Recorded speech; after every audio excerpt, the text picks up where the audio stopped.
Fala pessoal, tudo bem? Gabriel aqui, de Saber Investir Bem, aqui no nosso canal no YouTube. Hoje eu vou estar falando sobre o impacto do fluxo estrangeiro na Bolsa Brasileira, como que ele pode influenciar as cotações, a precificação, a movimentação do Ibovespa.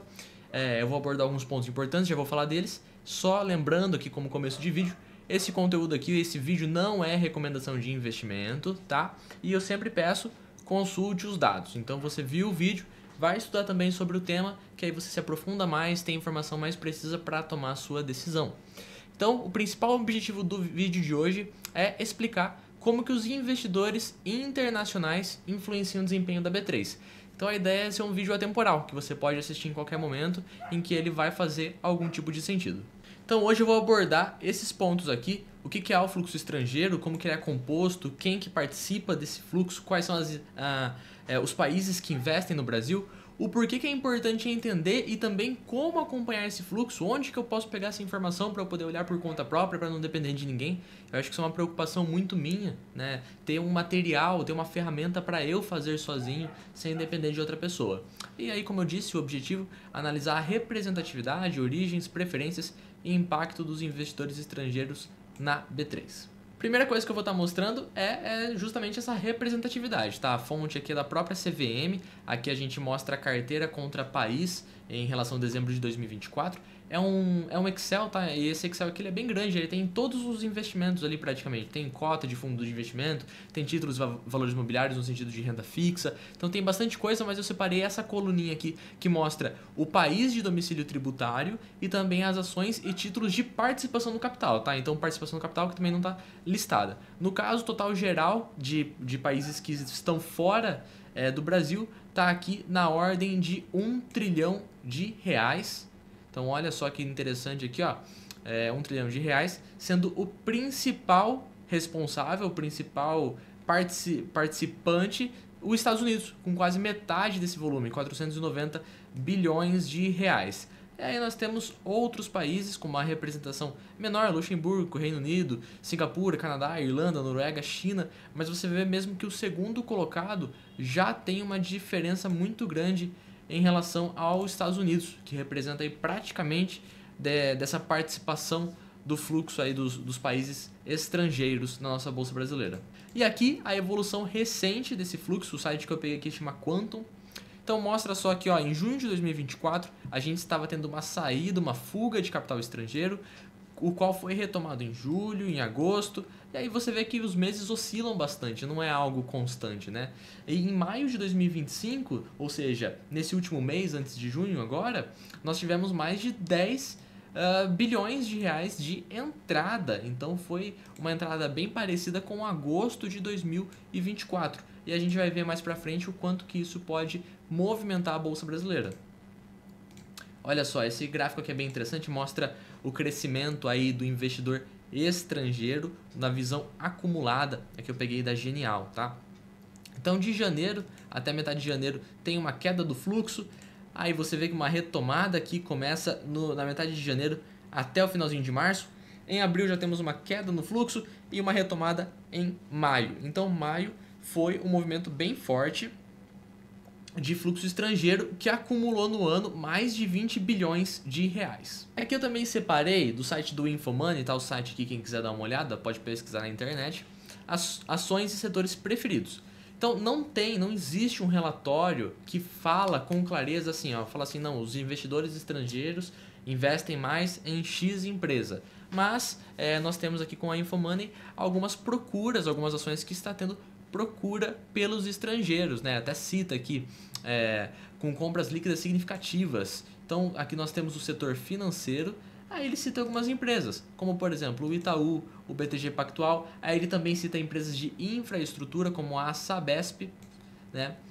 Tem outros setores como por exemplo a Redditor, Hapvida, CIA, Localiza, Prio, também mencionadas aí nesse relatório da Infomoney. Então quem quiser, entra ali no site, dá uma olhada.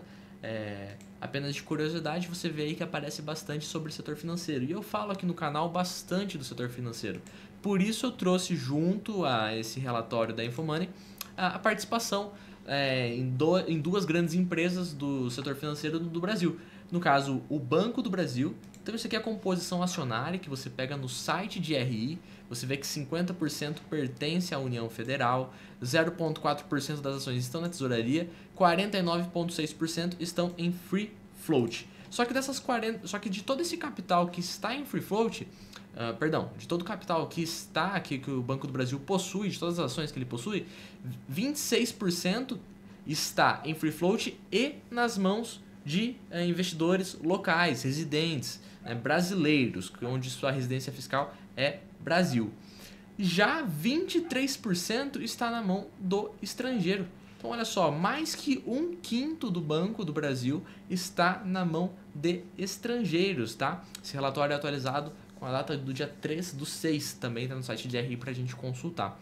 Então, você vê que é uma participação relevante. Pensa só o Banco do Brasil, quanto que ele vale na nossa Bolsa de Valores, pega 23% disso, uma participação bem relevante. Outro ponto que eu também peguei aqui do Infomoney é sobre a BB Seguridade. Desculpa, o relatório está bem pequenininho, mas eu vou citar para vocês. Aqui ele traz algumas informações, como que se diz, algumas informações básicas sobre a empresa. E aqui no final, olha só, cita que o Banco do Brasil detém mais de 66% das ações das empresas, isso aí a gente já sabia, mas também cita que desde 2014 os papéis da BB Seguridade também são negociados no mercado de balcão dos Estados Unidos sob a forma de ADR nível 1, e das ações em livre circulação no mercado, cerca de 85% pertencem a estrangeiros, de acordo com o Infomoney. Então nós vemos em empresas nacionais, em grandes empresas, uma participação muito forte do gringo, do investidor estrangeiro. E que impacto que a gente pode ter na Bolsa de Valores com essa participação do estrangeiro colocando e retirando dinheiro? Quando ocorre a entrada de capital, ou seja, o investidor estrangeiro, que é um investidor grande, representativo, coloca dinheiro no Brasil, o Ibovespa tende a subir, certo? Ele compra mais ações ali em um volume maior e isso acaba oscilando para cima mais o Ibovespa em forma de tendência, Não significa que vai acontecer, porque pode acontecer a retirada dos investidores locais e dos fundos institucionais. Quando ocorre a fuga de capital, a saída do estrangeiro estar vendendo suas ações, o Ibovespa também sofre uma pressão vendedora. É isso que a gente está falando. A bolsa pode ser sustentada por outros investidores sem ser estrangeiro? Pode, Não tô falando que não pode. Mas quando ocorre a saída de capital, é uma pressão vendedora sobre o Ibovespa, fazendo com que ele tenda a cair. Então também influencia na liquidez e precificação dos ativos. Aqui a gente tem uma relação que se trata de economia, por exemplo, como oferta e demanda, certo? Quando nós temos uma entrada de capital estrangeiro no Brasil, concorda que ele está, vamos supor, na Bolsa de Valores, eles estão comprando as ações.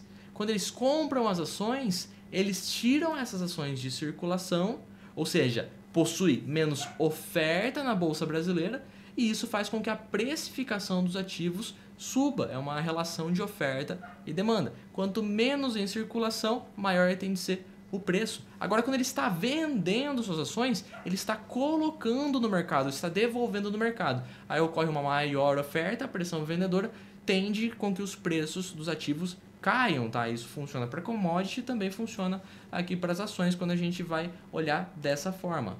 E o que atrai o investidor estrangeiro? Eu peguei aqui algumas informações simples da CNN e também do Infomoney. O que o investidor estrangeiro acha interessante? Valuation atrativo. Então nós temos grandes bancos que fazem análise de ações, aí sim, a análise de ações, tem o JP Morgan, tem as empresas brasileiras, o BBA, que faz aí as análises dos ativos, recomendam compra, recomendam venda, e quando aí há uma recomendação de compra, também tende a atrair o capital estrangeiro, O estrangeiro vê uma recomendação de compra, vê aqueles preço-alvo lá em cima, o pessoal tende a comprar, esperando a valorização dos seus ativos, tá bom? A estabilidade na política monetária, que a gente fala a questão de confiança, de segurança, que o estrangeiro percebe do Brasil. Então, se ele percebe uma política monetária mais estável, uma política fiscal mais estável, isso também atrai para que ele coloque recursos no Brasil. Então, por exemplo, um possível corte na taxa de juros, às vezes é interessante para o estrangeiro, tá? Um exemplo que eu dei aqui. Diversificação fora dos Estados Unidos, da mesma forma que a gente olha para o Brasil e fala assim, vamos diversificar nos Estados Unidos, vamos diversificar nas ações, japonesas. o estrangeiro também tem esse papel de diversificação em ativos internacionais para eles, certo? Então, quando o Brasil se mostra atrativo, pode ocorrer uma entrada de capital no Brasil com o objetivo aí de diversificar fora dos Estados Unidos, por exemplo. E por que os Estados Unidos? Porque eles são o estrangeiro mais representativo do fluxo internacional na Bolsa Brasileira. Por isso que citei aqui os Estados Unidos. E também a perspectiva de crescimento do Brasil, né? Quando o país cresce, as empresas, as ações listadas tendem a ir melhor, né? A economia melhora, normalmente as empresas também estão melhorando, certo? Então uma coisa acaba sendo um pouquinho amarrada à outra.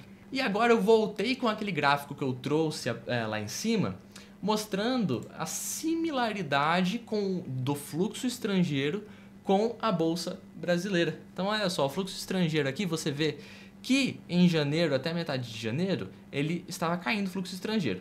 Então, ó, vamos pegar aqui mais ou menos, aqui é janeiro, metade de janeiro seria mais ou menos aqui. Você vê que realmente não ocorre uma oscilação muito forte na precificação do Ibovespa. Agora, dessa metade de janeiro até, vamos pegar aqui, final de fevereiro, você vê uma entrada de capital estrangeiro. Olha só que interessante, no período de fevereiro, uma elevação do Ibovespa, certo?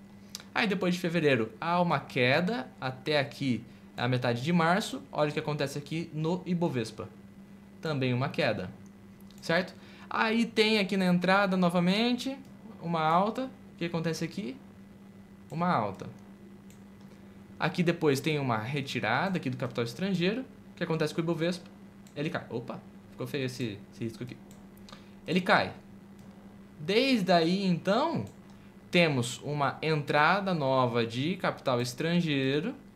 O que acontece com o nosso Ibovespa até o momento? Ou vamos pegar aqui até maio, né? Foi até maio, mas estamos em junho. Vamos pegar até aqui mais ou menos, vai? Só para ter uma noção.